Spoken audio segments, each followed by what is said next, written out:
পাৰিম নে নোৱাৰিম? AIDFৰ বদৰুদ্দিন আজমল আৰু বিজেপিৰ হিমন্ত বিশ্ব শৰ্মা দুইজনকে আমি চকীয়ে চকীয়ে বান্ধি ব্ৰহ্মপুত্ৰত দলিয়াই দিব পাৰিম নে নোৱাৰিম? পাৰিম নে নোৱাৰিম? পাৰিম নে নোৱাৰিম? পাৰিম নে নোৱাৰিম? যদি এইটো পাৰো 2026ৰ পৰা আমি জয়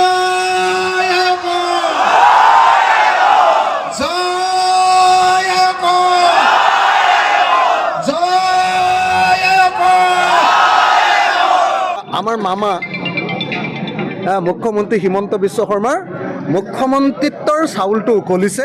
26ত তেওঁক বিদায় দিবৰ কাৰণে মানুহ সাজু হৈছে আৰু 26ত আমি ঐক্যবদ্ধভাৱে মামাক বিদায় দিব পাৰিম, হিমন্ত বিশ্ব শৰ্মাক বিদায় দিব পাৰিম। তাৰ কাৰণে আমি সকলো সাজু হৈছোঁ।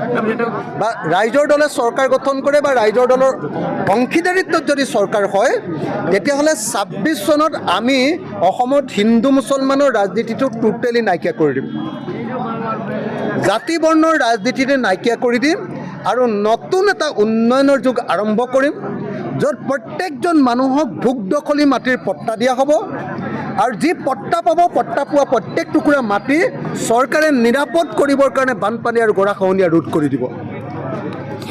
প্ৰত্যেক টুকুৰা মাটিত জলসিঞ্চনৰ ব্যৱস্থা কৰি বছৰৰ সকলো সময়তে খেতি কৰাৰ ব্যৱস্থা কৰা হ'ব।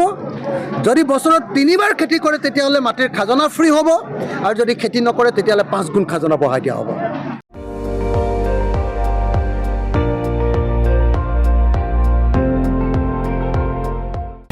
আপুনি চাই আছে ND24, সৰ্বশ্ৰেষ্ঠ নহয় সৰ্বোত্তমৰ দৌৰ।